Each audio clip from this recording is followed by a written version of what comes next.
avant ça. Bonjour Philippe Coy. Bonjour. Bienvenue sur Sud Radio. Vous êtes presque chez vous. On a passé la moitié de la semaine avec vous sur le stand des buralistes au Salon des maires, évidemment.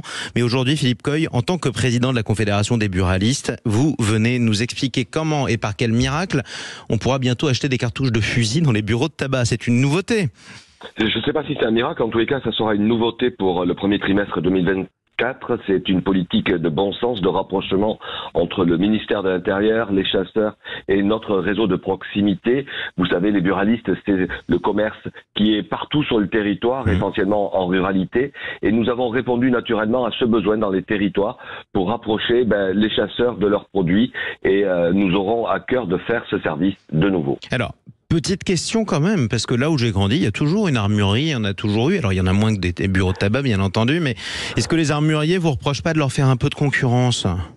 Alors vous faites bien de revenir sur ce sujet. Il n'y a absolument pas la notion de concurrence. Il y aura plutôt une notion de complémentarité dans le service, dans les territoires. C'est tout l'objet, bien évidemment, de ce partenariat qui sera à mettre en place au coût humain en fonction des besoins de territoire. Quand on me dit qu'un chasseur fait 100 km pour acquérir ses munitions, qu'il est obligé de stocker, je trouve que là, nous sommes plutôt dans une politique de bon sens, de complémentarité des besoins. Exactement. Alors, quel type de cartouches pourront être achetées ? Est-ce que tout le monde pourra en acheter ?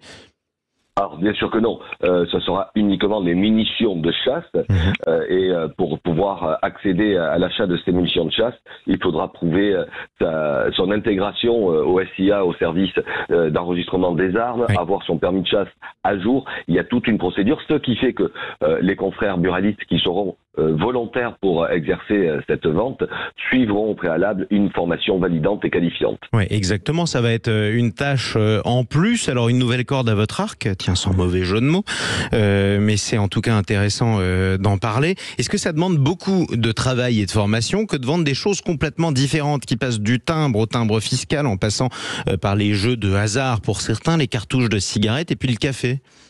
Mais vous faites l'inventaire d'un métier qui se diversifie, qui se transforme, qui s'adapte. Et bien évidemment, ces adaptations passent par des formations souvent qualifiantes. D'abord, pour être buraliste, vous suivez une formation de 3 jours par notre administration de tutelle qui vous fait devenir buraliste, et si je peux dire ainsi. Et vous avez bien évidemment les services bancaires. Là aussi, c'est un agrément de la CPR. Vous pouvez payer vos paiements de proximité, c'est-à-dire vos fiscalités locales, chez un buraliste. Il y a une formation préalable pour le buraliste. Donc nous sommes un métier souvent contraint à une formation, et tant mieux pour le respect des réglementations. Et justement, aujourd'hui, puisque cette diversification, elle a déjà commencé, elle est bien entamée, quelle est la proportion des revenus du tabac par rapport aux autres revenus à ce stade ? Bien évidemment, le revenu principal est lié à la vente du tabac, et nous sommes avant tout des débitants de tabac, des buralistes peut-être 2.0 aujourd'hui, engagés dans cette transformation depuis 2018, partout sur le territoire. Et l'objectif de cette transformation, c'est de continuer à exercer notre métier, de répartir équitablement nos revenus. Le produit du tabac aujourd'hui, c'est 60-50%. Et voilà un équilibre qui permet que nos établissements ne ferment plus et continuent plutôt à se développer, à recruter et à avoir de l'imagination pour faire bouger les lignes. Et on en est à combien de bureaux de tabac aujourd'hui ? Alors, il y a 4426 buralistes aujourd'hui qu'on détermine dans la transformation évoluée. Il y a 23 300 buralistes sur tout le territoire. Vous voyez qu'il y a encore du travail pour la Confédération et pour tout ce réseau de proximité, mais qui a aujourd'hui envie d'être au cœur de tous les territoires. J'ai souvent l'habitude de dire nous sommes les plus près des plus éloignés. C'est vrai en ruralité, c'est vrai dans les quartiers. Et en tous les cas, c'est aujourd'hui la détermination que nous avons de faire bouger les lignes pour accompagner notre clientèle. Et la question rituelle, Philippe Coy, je vous la pose à chaque fois. Qu'est-ce que vous ne vendez pas aujourd'hui, mais que vous aimeriez pouvoir un jour vendre ?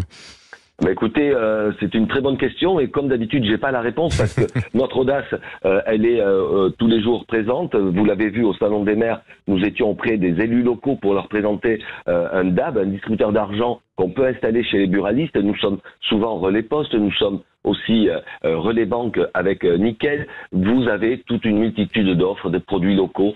Je crois que l'imagination aujourd'hui, elle fait sens, et elle répond surtout à un besoin de proximité et de lien social. Eh bien, merci à vous, Philippe Coy, d'en avoir parlé sur Sud Radio ce dimanche. Je rappelle que vous êtes le président de la Confédération nationale des buralistes. À suivre.